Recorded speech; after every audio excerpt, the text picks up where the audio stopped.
Bismillahirrahmanirrahim. Assalamualaikum warahmatullahi wabarakatuh.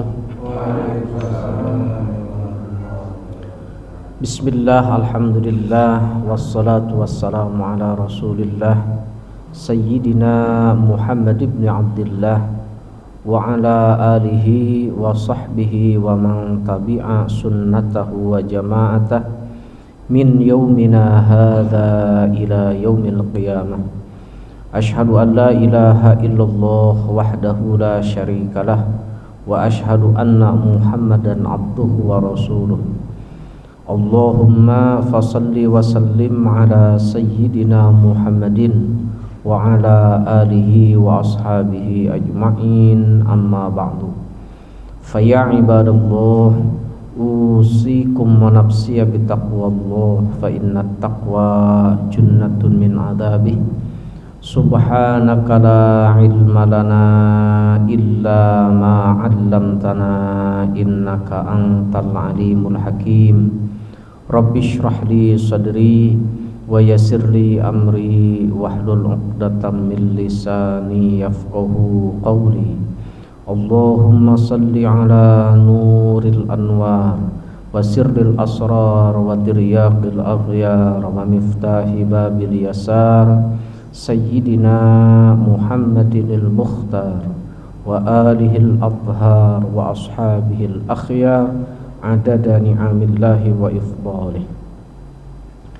Hadirin ma'asyiral muslimin, Bapak Ibu jamaah pengajian Masjid Al-Amani yang berbahagia, yang dimuliakan Allah Subhanahu wa taala. Pertama dan utama, marilah kita memanjatkan puji dan syukur kehadirat Allah Subhanahu wa taala. Alhamdulillah, di pagi ini, ba'da subuh ini, kita semua masih diberikan kekuatan oleh Allah untuk bisa bersilaturahmi, dan insya Allah ada thalabul ilmi. Juga tak lupa kita niati iktikaf di masjid ini. Mudah-mudahan dengan melangkahkan kaki kita semua dari tempatnya, dari rumahnya masing-masing ke masjid ini, oleh Allah Subhanahu wa taala dijadikan amal soleh dan dibalas oleh Allah dengan pahala yang berlipat ganda, dan mudah-mudahan menjadikan sarana wasilah turunnya inayah ridho Allah Subhanahu wa taala kepada kita sekalian. Amin ya Allah ya rabbal alamin. Salawat beserta salam selamanya tercurah kepada panutan alam baginda Rasul Nabi Muhammad sallallahu alaihi wasallam, kepada keluarganya, sahabatnya, para tabi'in, juga tak lupa kita sekalian selaku umatnya yang selalu patuh dan taat kepadanya sampai hari akhir nanti. Amin ya Allah ya rabbal alamin. Bismillahirrahmanirrahim. Al-ajalatu minasyaiton. Tergesa-gesa itu, terburu-buru itu datangnya dari setan. Jadi kita menyikapi apapun jangan tergesa-gesa, hadirin. Apalagi sekarang musimnya, zamannya fitnah, banyak hoax, banyak kebohongan, banyak kepalsuan. Makanya ketika kita menyikapinya jangan terburu-buru, jangan tergesa-gesa. Hadirin, Allah itu sudah memberikan 3 potensi kepada kita. Allah berfirman, wallahu akhrajakum min butuni ummahatikum la ta'lamuna syai'a wa ja'ala lakumus sam'a wal absara wal af'idata la'allakum tashkurun. Allah yang mengeluarkan kamu sekalian dari perut-perut ibumu. Jadi yang namanya bidan, paraji, dokter apapun itu hanya sebagai sababiyah saja, sebagai syariat saja. Yang hakikatnya Allah yang mengeluarkan kita dari perut ibu kita semua dahulu. Ketika kita berada di alam rahim, dikeluarkan ke alam dunia ini. Nah, kita terlahir ke dunia ini la ta'lamuna syai'an, dalam keadaan tidak mempunyai ilmu pengetahuan sedikit pun. Hadrahimakumullah. Manusia itu diciptakan oleh Allah lemah. Beda dengan kambing, Bapak Ibu.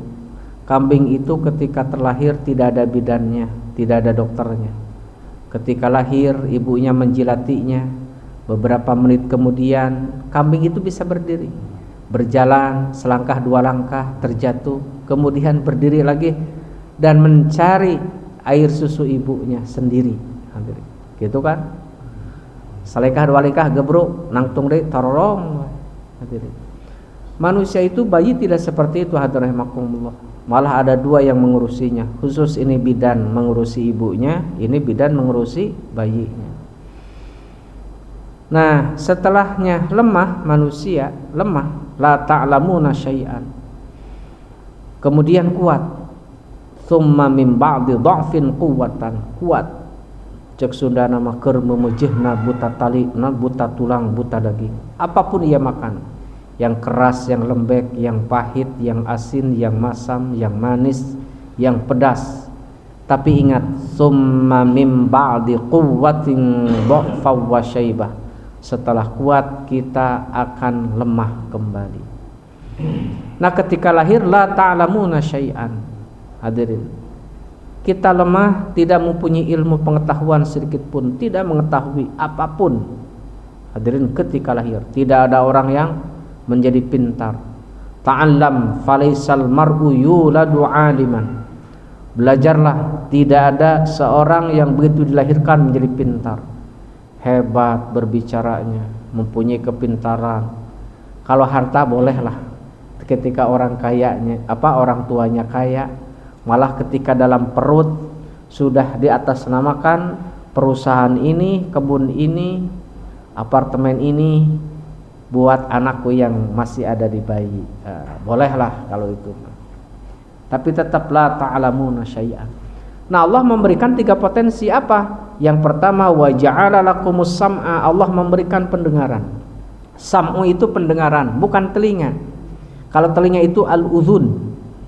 Tidak sedikit orang diberikan telinga seperti ini kelihatan, tapi Allah tidak memberikan sam'u pendengaran. Tidak sedikit celi nama ayah tapi pangdengan Allah jadi ganteng, cenah ganteng teh gangguan telinga. Kemudian yang kedua absar.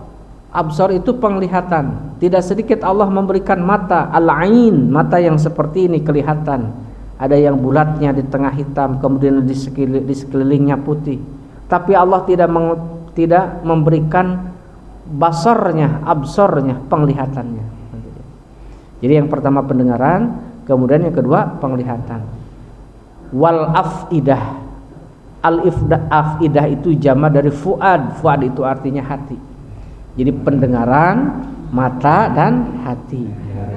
Fuad itu hati. Nah, hati yang paling lembut ada qalbun kan? Qalbun sonubariyun, kemudian ada fuad. Ada hati. Jadi apa yang kita dengar, apa yang kita lihat sudah ditangkap oleh 2 potensi itu. Gunakanlah potensi yang ketiga ini, masukkan dulu ke hati.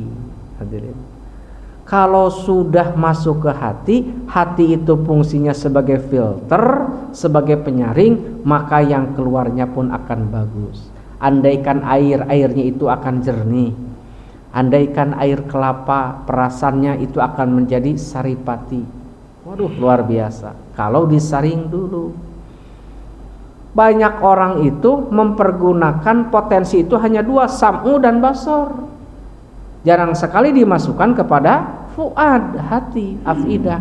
Maka hasilnya pun jelek, akan keruh, kisruh, didengarnya nggak enak, masuk ke hati malah jadi keruh. Makanya potensi yang ketiga ini jarang digunakan, hadirin. Makanya bahasanya pun beda, hadirin. Bodoh itu kan nggak enak, tapi ini kurang belajarnya tuh. Padahal eta keneh kurang belajarna jeung bodoh. Pendek jeung kurang jangkung itu lebih mana? Lebih enak didengar kirang jangkung daripada pendek. Padahal eta keneh gitu kan. Ih, meni cabi, padahal mah gendut. Tapi lama disebut cabi maka aduh agak enak gitu. Aduh cabi cenah padahal kan lintuh, montok jeung gendut itu beda, Pak. Padahal eusina eta keneh dalam perkataan. lain genut cenah budak teh eta mah montok cenah heula sama didinya kan. Apabila potensi yang ketiga ini digunakan itu luar biasa. Ini Rasul bersabda, kafa bil mar'i isman an tuhadditsa ma sami'ahu. Cukup bagi seseorang itu berdosa ketika ia mengucapkan apa yang hanya ia dengar. Jadi mun ngadenge hungkul diucapkan di kabatur itu cukup bagi dirinya dosa. Makanya apa yang kita dengar masukkan dulu ke hati, hadrahimakumullah. Ini saya sering Bapak juga mungkin masih ingat nih Ibu nih perumpamaan ini. Ketika Bapak Ibu membawa kemoceng banyak bulu-bulunya berjalan sampai sini ke pasar Jumat. Sambil jalan Bapak Ibu bulu-bulu kemoceng itu ditabur. So, Bapak jalan sampai di pasar Jumat, bulu-bulu kemoceng itu sudah habis. Sekarang Bapak Ibu pulang lagi dari pasar Jumat ke Amanis ini, memungut lagi kemoceng yang sudah kita tabur tadi. Kira-kira so kapungut moal tah. Kapungut oge paling sakit. Bulu-bulu kemoceng yang tadi yang kita taburkan kemana? Ada yang nempel ke mobil sana, mobil sini. Mobilnya ada yang ke Jakarta, ke Bandung, ke Sumedang, ke Subang. Wah, bertebaran. Ada lagi yang terbawa angin. Ada yang nempel lagi di baju orangnya pernah pergi kemana? Paling lamun iya oke. Oh tadi ya kemoceng ieu, lentrep di cokok. Begitupun berita palsu, hoax atau fitnah yang sudah bertebaran di mana-mana gara-gara share kita, gara-gara postingan kita. Itu sulit untuk bisa mengklarifikasinya, mengtabayunnya. Itu sulit untuk bisa mengklirkan lagi seperti tadi 100%. Seperti sulitnya kita menabur bulu-bulu kemoceng yang tadi kemudian kita mengumpulkan kembali.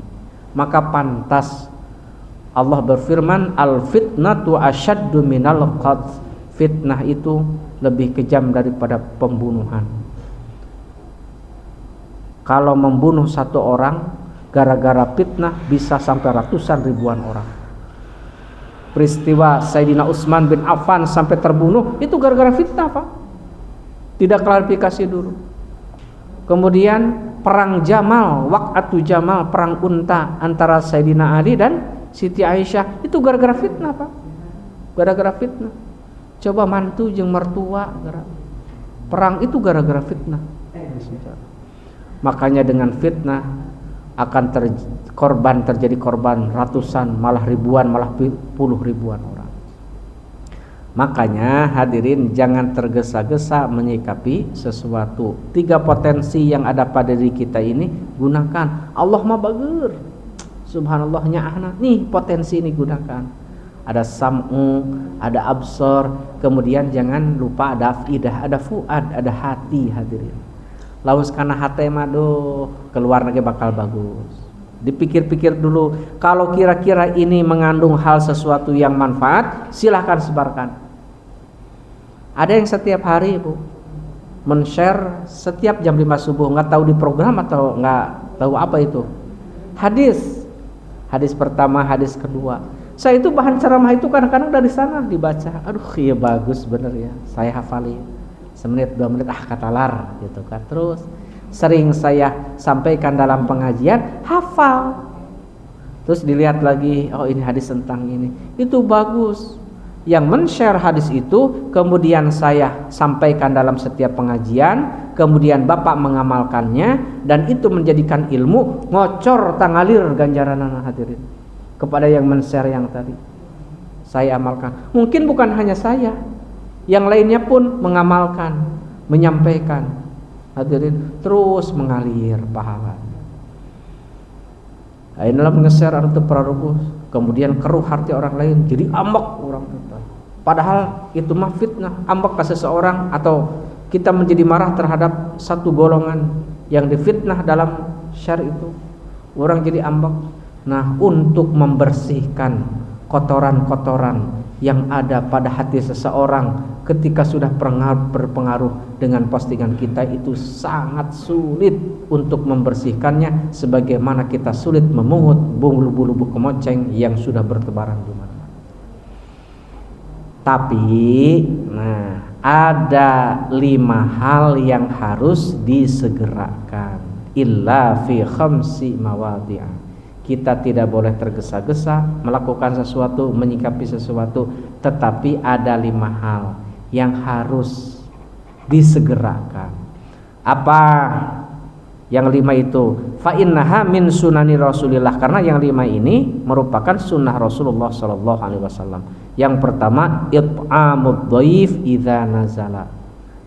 Kita menjamu tamu ketika tamu itu sudah datang. Eta mah kudu disegerakeun. Mun bisa mah kalau memberitahu dulu, nelpon dulu ngawe, insyaallah ya saya hari ini mau ke undangan ke Purwakarta dan pulangnya akan mampir ke rumah situ sahabat kita atau saudara kita. Dari mana ini? Dari Bogor. Tah ngesiap-siap di subuhna keneh, susuguhna rek aya tamu ya beresan di imah anu. Jadi begitu datang teh geksor, aya istilah geksor, begitu geksor langsung. Bade nu beureum, bade nu hejo, bade nu bodas, yang kuning, yang manis, anu kiruh, anu herang, so kaluarkeun. Jadi it'amud dhaif idza nazala. Hadirin, sabda Rasul, ad-dhaif ya'ti birizqihi. Tamu itu datang beserta datang membawa rizki. Jadi tamu datang, rizkinya pun datang, hadirin. Kemudian ketika tamu itu keluar dari rumah kita, maka dosa seisi rumah itu akan diampuni oleh Allah Subhanahu wa ta'ala. Dosa seisi rumah itu langsung bersih. Apalagi kalau saudara kita ya Bapak Ibu, kita ngasih ke saudara itu akan dibalas berapa katanya dalam kitab Bughyatul Mustarsyidin. Ada orang yang memberi 1 dibalas oleh Allah 10. Masih ingat gak? Orang yang memberi 1 dibalas oleh Allah 70. Kemudian orang yang memberi 1 dibalas oleh Allah 700. Ada orang yang ngasih 1 dibayar oleh Allah 1000. Kemudian 1 10.000. Kalau memberi 1 oleh Allah dibalas 10 kepada orang yang sehat, jag-jag. Pokoknya wah si bapak ieu pun tapenta ya, padahal wah badannya kekar, kuli manggul ge bisa gitu. Beda jeung urang, urang turu yang geus teu kuat. Enggak sia-sia kita memberi 1 kepada orang yang sehat jasmani dan ruhani seperti itu, akan dibalas oleh Allah 10. Ada lagi orang yang memberi 1 dibalas oleh Allah Subhanahu wa ta'ala 70. Kepada siapa itu? Kepada orang yang cacat fisik dan mentalnya, yang bisu, yang enggak dengar, yang buta, yang enggak ada tangannya, atau cacat mentalnya. Sok sarasri sorangan saya tahu. Kasih, itu akan dibalas oleh Allah 70. Nah, ada yang memberi 1 dibalas oleh Allah Subhanahu wa ta'ala 700. Malah dalam keterangan lain 900. Kepada siapa itu? Saudara kita. Mau saudara dari karena musaharah itu karena pernikahan, adik ipar, kakak ipar, saudara dari suami kita, saudara dari istri kita, hadirin. Maka dibalas oleh Allah Subhanahu wa taala 700. Jadi lamun aya dulur ka imah teh ya sok pupujukeun ku urang teh 700, malah sampai 900. Kita ngasih 1 mangkok bakso itu dibalasnya sampai 900 mangkok bakso. Coba bayangkan. Ya mulai dulur teh nepak tarang aing mah datang wae si Uwa teh kali. Datang wae si Ibi teh, si Amang teh datang wah ayo. Geus pusing lamun aya si Amang si Ibi. Nah, itu dibayar oleh Allah Subhanahu wa taala berapa? 900. Nah, memberi 1 1000 kepada siapa itu? Kepada ibu bapak kita dulu. Ibu bapak, orang tua saya mah Ustadz, dia dapat pensiun, malahan pintu kontrakannya pun banyak, sawahnya luas, kebunnya di mana-mana. Meskipun orang tua kita kaya raya, kita memberi 1 akan dibalas oleh Allah Subhanahu wa taala 1000. Kemarin sudah dapat dia 1,5 M karena dari Pertamina resign. Jadi dapat pesangon. Makanya cenah orang kudu barang bare ka kolot, arge kolot mereka orang Kalau kita mengasih meskipun orang tua kita kaya raya, dibalas oleh Allah Subhanahu wa taala 1000.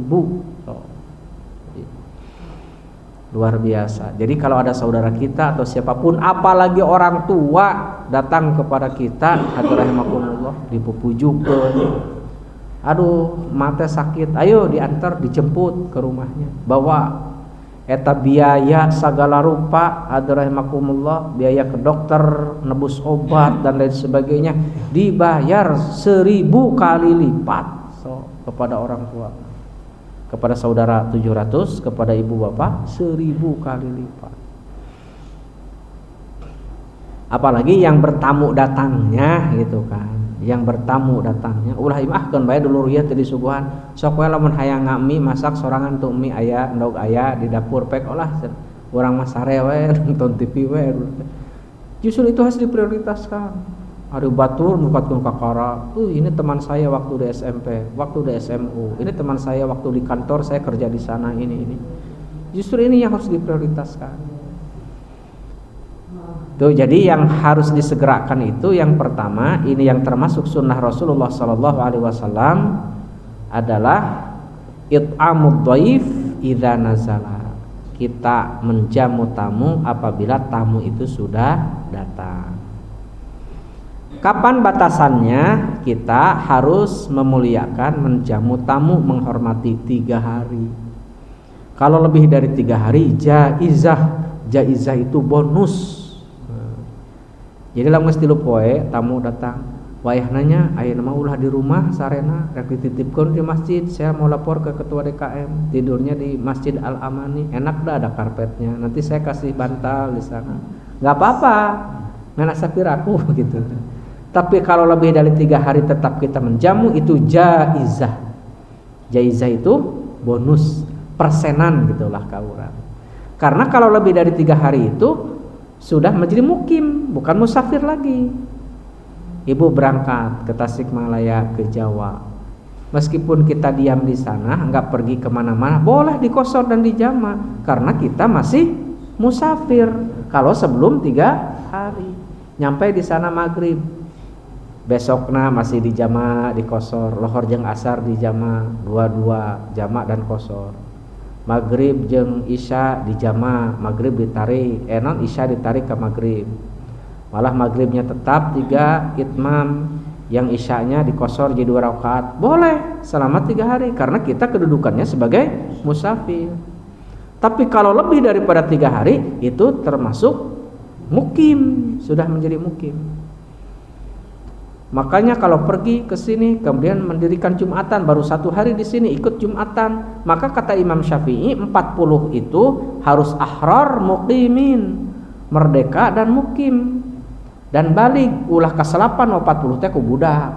Contoh orang tuanya 35, anak 5 jadi 40. Enggak bisa. Atau 49 dewasa ahrar mukim, tapi ada 1 orang tamu baru 1 hari di sini. Berarti itu kaselapan 1 orang terselipi musafir. Cek Imam Syafi'i mah teu sah. 40 orang itu harus muqimin, ahrarin, baligh.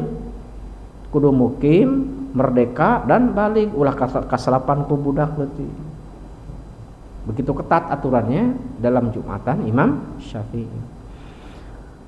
Hadrahimakumullah, maka yang pertama apa? Harus disegerakan itu it'amud dhaif, menjamu tamu. Pokona saha wae so insyaallah ya'ti birizqihi, maka akan datang dengan rizkinya. Harus seperti Nabi Khidir atau Nabi Khidir itu kan khidir itu diambil dari kata akhdar. Akhdar itu artinya hijau. Maksudnya apa hijau? Setiap tempat yang disinggahi oleh Nabi Khidir langsung subur hijau. Setiap tempat yang disinggahi oleh Nabi Khidir itu langsung makmur. Pada sakit nih, pengisi rumah ini, keluarga ini, datang Nabi Khidir, langsung sembuh. Ini enggak turun hujan nih, lama kering kerontang, Nabi Khidir datang langsung hijau rumputnya, turun hujan. Ternyata dalam riwayat memang seperti itu, dan beliau pun bersyariat kemana-mana itu beliau itu bawa makanan dan minuman. Jela mau diundang hayu urang ngopi, sok bari pawak ngopina urang di imah. ulah mah orang di subuhan wa didinya hayu urang ngopi mawa sarenceng di imah tah gitu mau jeung termosna bawa kadinya ayo urang ngopi bareng. Nabi Khidir pun seperti itu, di samping dia berdoa Allah memberikan apa mukjizat kepada beliau sehingga hijau tanaman rumput yang ada di sekitarnya, orang-orang sembuh dari sakitnya, dia itu selalu membawa makanan dan minuman kemana-mana. Orang ngaliwat ya hayu di mau urang sok urang mau beasna kirim heula memeh ngaliwat teh selalu disuk tah beasna tah hayamna tah 3 kilo gitu. Oke bari mawa naon deui cuci mulutnya, bawa pisang sunrise, bawa jeruk sankis tah gitu siga Nabi Khidir. Jadi ulah mawa beteng kosongna hungkul. Jadi harus memberikan kesuburan, kemakmuran kepada orang-orang. Itu bawa kopi, ya sarenceng itu sarenceng, ya kumaha ya sesana geus jang ente tuh. Jadi orang memberikan kesuburan, kemakmuran. Urang mere kabungah tah, ka imah eta nu dicicingan ku urang tadi, anu ngopi bareng teh. Tah kudu seperti itu. Yang kedua hadrahimakumullah wa tazhizul mayyit idza mata. Mensegerakan kita mentazhiz, mulasara mengurusi mayit. Ulah diengke-engke we keun ahe we carurik nguruskeun ieu itu ieu mayit tambah diantep di tengah imah teh. Nu ngamandian sok begitu mayit siapa yang dulu yang pertama kali ditelepon? Pak Amin, Pak Ustad gitu. Ulah imah kumaha caranya surat kematian ka desa, terus buku tabungan di Bank Jabarna kumaha, ieu buku tabungan di BRI na kumaha, siapa ahli waris yang harus menandatangan, aing meuri sok tazhiz lah eta. Kadang-kadang ieu ngarumpul mayitna diteuneun di masjid sorangan di masjid pun sepi ieu datang sok baca didinya bismillah ala millah rasulillah bismillah ala millah rasulillah hadakeun bae cenah mayit mah rek dibaturan teh dibaturan ge anger we cenah kitu nya tu urang sebagai bentuk penghormatan terakhir hadrahimakumullah. Jadi tazhiz. Coba tazhizul mayit, mengurusi mayit itu kewajiban siapa? Fardu kifayah bagi siapa ya? Bagi keluarganya.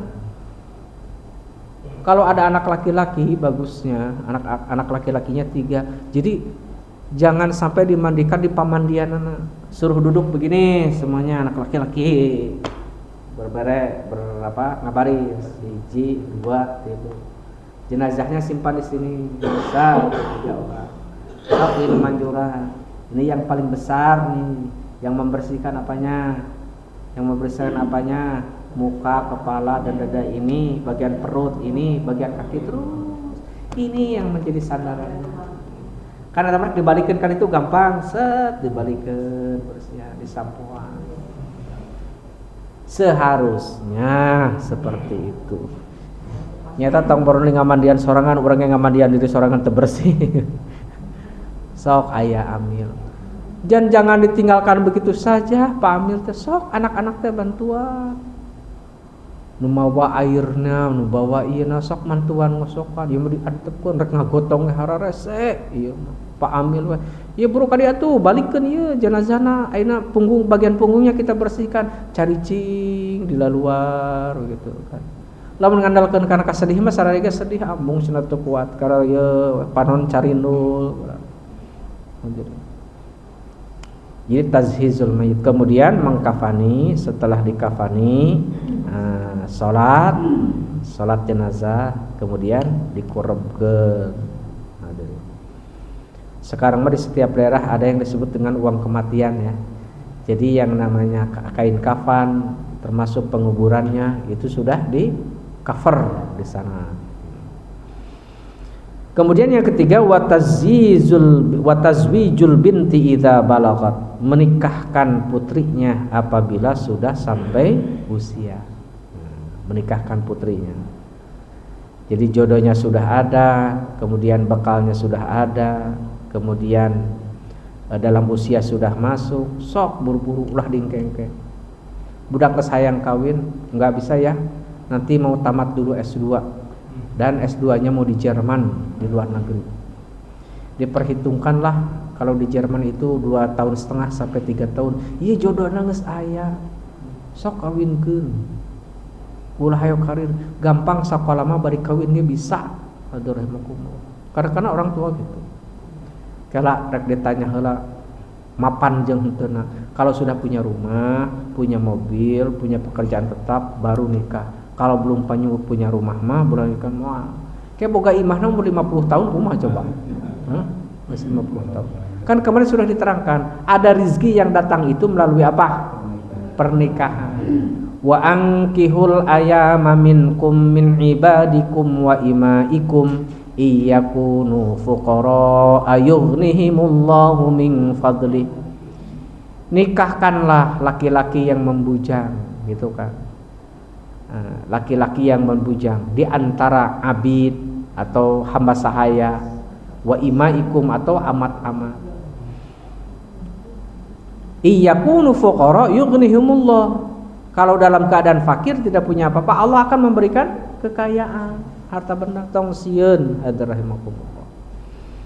Meni hese daftar kaditu boga pamajikan, boga budak meni gampang. Nah itu rezeki untuk keluarga kita dimudahkan oleh Allah Subhanahu wa taala. Geuning maneh mah berkatna dibere 3, da budakna loba. Maneh mah jang naon boga pamajikan teu di imah geus hiji we berkatna tuh diberena ge hiji ku panitia. Jang naon ente loba-loba teuing berkat. Di imah ge eueuh sasaha. Ai si tempat 3 nya ai si teu mah tingali budakna loba pamajikan mah tak diberena ge 3 ku panitia. Eta teh gambaran tah di dieu. Cek Allah ge lah ente mah geus rezekina sakitu jang saha loba-loba teuing. Tuh tingali kadang-kadang urang mah eleh ku gajah. Gajah itu makannya banyak kata Gus Baha. Tapi waktu na tidur ya tidur. Urang mah dahar sapiring, waktu na sare ge hayo we dengan duit. Padahal waktu na sare mah sare we ulah eleh ku gajah. Gajah teh loba dahar teh. Tapi waktu sare mah sare, tapi jelema dahar na sapiring, tempo sare masih terus keneh we ngalembur cenah istilahna teh. Ku hawak-hawakna itu jelema. Jadi jangan takut. Memang boleh lah idealis sok teu naon idealis, tapi idealisnya ulah kabablasan gitu kan. Geus paling pusing teh gitu kan. Ieu geus ieu ya. Kumaha tuh mengadu. Nya geus rek datang ka kolotna. Ada ustad kumaha tuh. Pokona ka abdi gawe heula ka luar negeri, pokona dagoan we cenah 2 tahun. Aduh aing mah 2 tahun. Ya budak geus pagaye-gaye wae budak masih kan. Mahramkeun we atuh lah ambung dimahram-mahramkeun. Kalam dimahramkeun mah ayeuna biasa-biasa hukul sabrakeun ge ka ditu datang semoga budak henteu we teu tulus resepsina. Memang nu paling penting tetangga siapapun tahu bahwa putra-putri kita sudah menikah. Nu teu meunang teh sir susulumputan. Makanya Rasul aulim walau bisyatin walimahlah resepsilah meskipun hanya memotong 1 ekor kambing supaya apa? Orang lain tahu henteu timbul fitnah. Nyaho geus kawin dengan genepan teh kawin koboy. Calon pengantin laki-laki, calon pengantin perempuan, 2 saksi tambah wali. Aya we hiji anu moto si di genepan. Pas isuk-isuk dibobonceng ka mana-mana. Aduh, ieu cenah ieu jelema.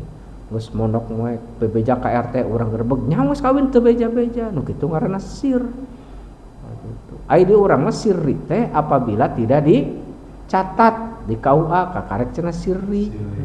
Sirri nu mana nu teu dimeunangkeun teh eta sirri anu tadi. Kuduna mah geus sok kawin da ngan sabarakeun ngan mencit hayam lagi ngan hiji nya geus teu naon nyieun atuh spanduk teu di parapatan sudah dilakukan pernikahan antara anu dengan anu pada tanggal sekian dan sah. Mun bisa walina ieu saksina ieu beres batu teh ada paeun paingan atuh ka mana-mana duduaan ayeuna mah da geus sah tah gitu ulah menimbulkan fitnah. Ai sirri nu di urang mah mun sirri itu mah nikah yang tanpa surat teh jadi sirri. Teu meunang cocok kanjeng Nabi kan kudu ieu nu tadi teh sirri anu teu meunang teh anu tadi mah pek bae. Karena sudah ditinggalkan oleh suami kusabab sangkut paut administrasi dan lain sebagainya dawuh KTP jeung ieu jeung segala rupana ieu sok untuk menikah dihalalkan dulu teu naon. Kalau udah administrasina lengkap geus sabulan 2 bulan ajukeun ka KUA nanti turun bisi anak orang hayang punya akte kelahiran dan lain sebagainya. Kemudian wa qada'ud dain idza wajaba harus disegerakan itu membayar hutang apabila sudah jatuh tempo tawayahna. Tapi maka kepada orang yang memberikan hutang harus ada toleransinya. Allah berfirman, fa in kana dzu usratin fanadhiratun ila maisarah. Apabila dalam keadaan sulit, maka harus menunggu ila maisarah, kepada waktu yang mudah berkecukupan. Tapi lamun geus aya heg diengke-engke, ditunda-tunda padahal sudah ada, itu zalim. Matlul ghaniyyi zulmun, kata Rasul. Menunda-nunda kita membayar hutang padahal sudah ada, itu zalim. Jadi harus gayung bersambut. Menjanji 2 genep heg eueuh meleset, maka harus ada bahasa lagi. Punten, mohon maaf, dulu saya janji akan melunasi, akan membayar tanggal 26. Ternyata tanggal 26 itu hari libur Sabtu. Paling bisa tanggal 28 hari Senin, itu pun biasanya ditransfernya itu siang pada zuhur ke rekening. Dan biasa lamun ditransfer ngantrina di ATM luar biasa, paling-paling bisanya maghrib. Berarti tanggal 28 maghrib. Tanggal 28 maghrib tadi kalkah gering paranas tiris. Dicek di M-Banking, memang betul sudah masuk. Gimana ya, sudah ada ini, tapi nggak sempat ke ATM-nya. Nanti nunggu besok. Tak kudu bebeja deui. Ulah imah pleng. Tidak ada kabar. Tidak ada. Ini. Ada teh geuning nanti. Ada pantun sendirian teh ya. Penampilan siga sultan, padahal mah seueur sametan, nuju nambut menis sopan, pas ditagih siga setan. Tahu lagi.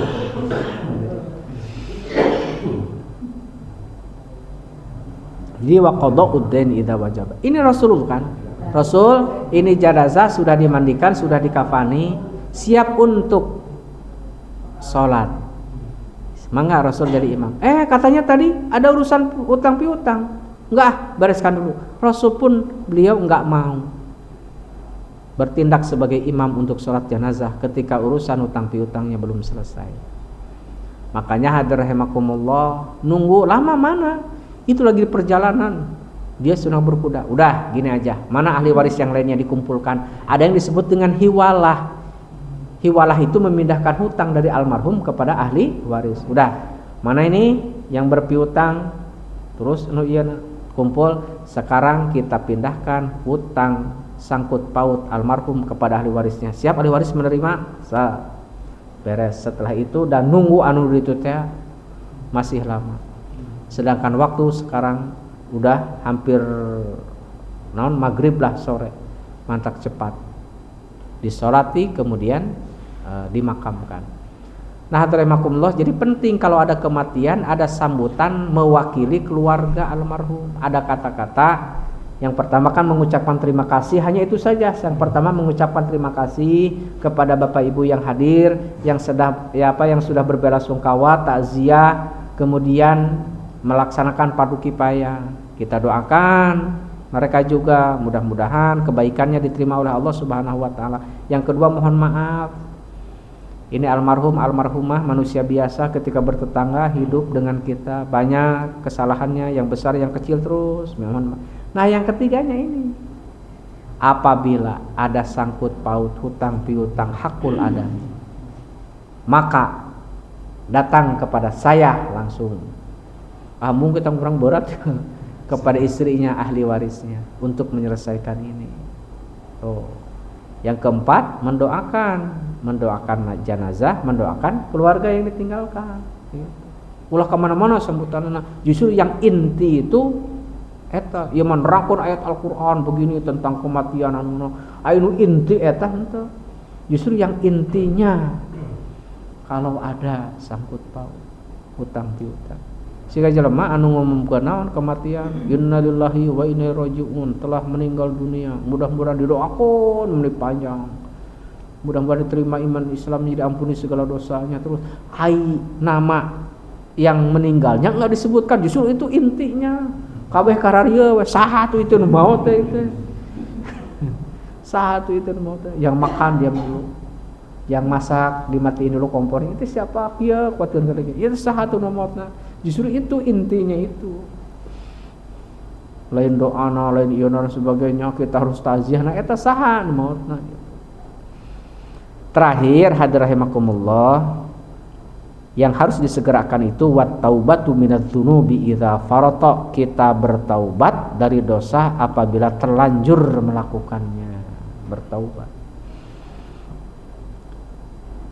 Orang-orang di zaman salaf solih itu ketika bangun tidur itu setelah baca doa beliau berkata alhamdulillah Allah telah memberikan hidup lagi kepadaku. Allah telah membangunkan aku lagi tidur dari tidur. Dan ada kata-kata ini, dan engkau ya Allah telah memberikan kesempatan bertaubat kepadaku. Nah, eta jadi hudang sare. Alhamdulillah ya Allah. Allah memberikan kesempatan taubat. Orang kan lain gitu. Alhamdulillah hudang deui bisa ulin, bisa reksa sapedahan, bisa itu. Jarang sekali Allah telah memberikan kesempatan taubat lagi. Ajjilu bit-taubati qablal maut, bersegeralah bertaubat sebelum datang kematian. Wa ajjilu bis-sholati qablal faur. Bersegeralah untuk mendirikan salat sebelum faur terlewat waktunya. Nah, ini hadirin. Jadi kita menyikapi segala sesuatu dengan tergesa-gesa itu tidak boleh, itu datangnya dari setan. Tapi ada 5 hal yang harus disegerakan. Ini termasuk sunnah Rasulullah SAW. Yang pertama menjamu tamu ketika datang. Yang kedua segera mengurusi mayit. Yang ketiga menikahkan putri kita apabila sudah waktunya. Kemudian membayar hutang apabila sudah jatuh tempo. Kemudian bertaubat apabila sudah terlanjur kita melakukan dosa. Nah, mudah-mudahan ada manfaatnya. Kita tutup pengajian ini dengan bersama-sama membaca doa kifarat majlis. Subhanakallahumma wa bihamdika asyhadu an la ilaha illa anta astaghfiruka wa atubu ilaik. Assalamualaikum warahmatullahi wabarakatuh.